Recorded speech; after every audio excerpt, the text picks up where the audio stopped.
Hey guys, okay, so today we're going to be doing pressure cooked ribs. I've just bought a brand new pressure cooker during the holidays and I'm breaking it out now. And we're going to pressure cook these.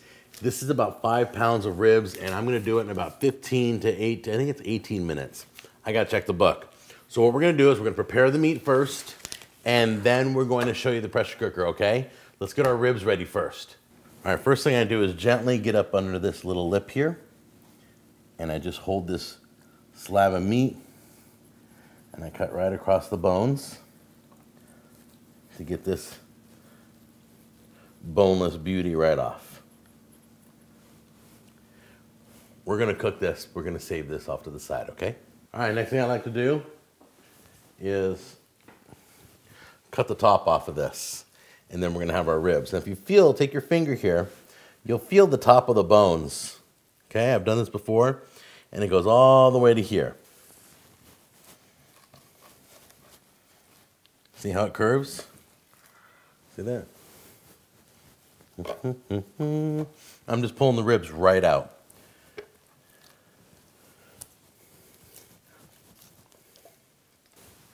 And there's your ribs. And they call these St. Louis, and you're gonna pay $1 extra a pound for this. Don't bother. Buy the cheaper ribs. This top, I'm keeping this top and I'm gonna pressure cook that too because that is delicious. So much meat is on here. This is all boneless at this end. Why would you throw the top out? So we're gonna cut this in half. We're gonna cut this in half. I'm taking the best gourmet seasoning you'll ever taste and I'm gonna season this heavily. Well, not that heavily, with the shaker. I'm gonna do both sides. I'm gonna start on this side. I should have started here. There we go. Perfect. And then this side. Then I'm gonna lay this on top. What's gonna happen is the seasoning underneath is gonna affect the bottom of this. I don't have to do both sides. Just do it heavily. Then I'm gonna take this and put that on top. Kind of rub that in. Okay, so this is the one. This is an 8-quart pressure cooker. They have 10 quarts, they have 6 quarts, they have 4 quarts. I wanted the 8-quart. I thought it'd be big enough to do everything I wanted to do. Got this off QVC. Okay, now it says before you do anything, you've got to turn this dial. This is a pressure dial.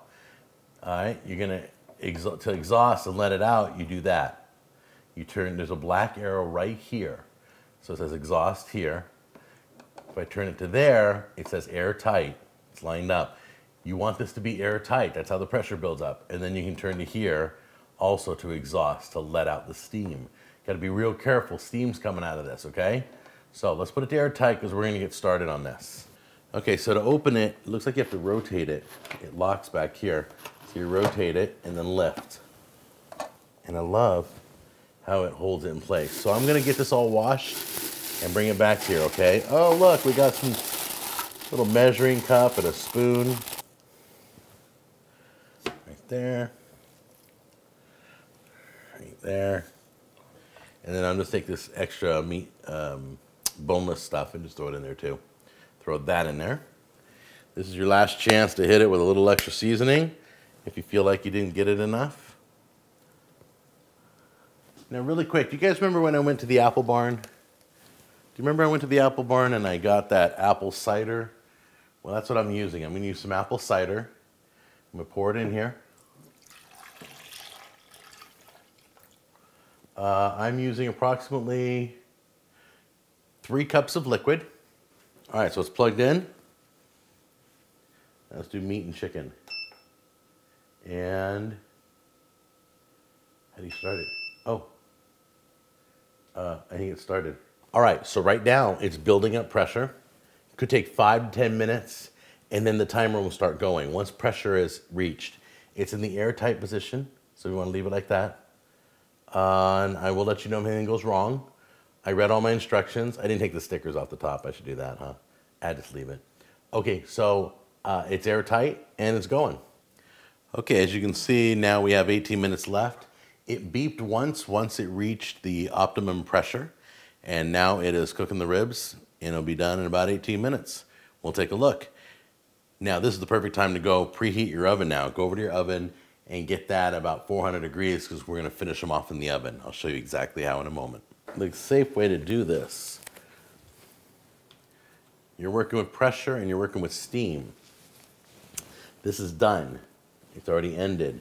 So now I've got to let the pressure out. See this? Use this mitt. All right? Stay away, it's gonna come straight out. So I'm gonna do it right now. Here we go. Whoop, see that? Whoop.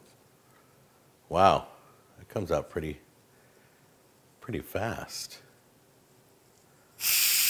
There we go. Just turn it slightly, see? Keep your hand away from the steam. Okay, I'm gonna try and open it now.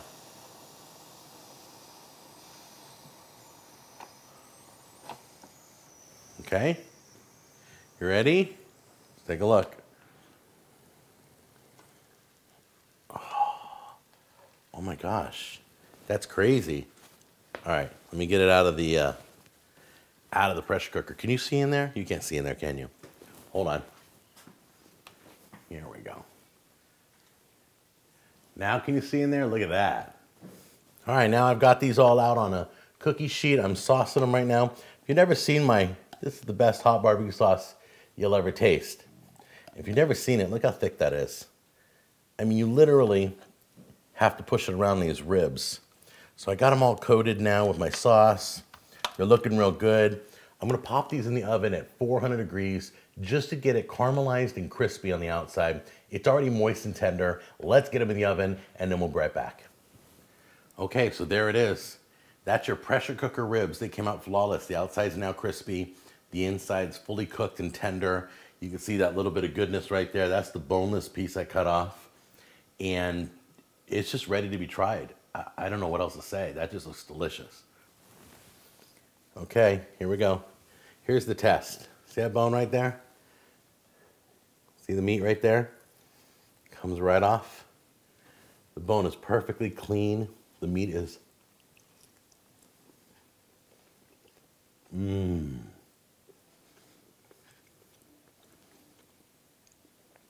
so delicious. The meat is crispy on the outside just like I wanted it. And the sauce is caramelized. It's sticking to my fingers. It's sticking everywhere. It's perfect. And it's hot barbecue, so it's burning my mouth right now. It doesn't get any better than this.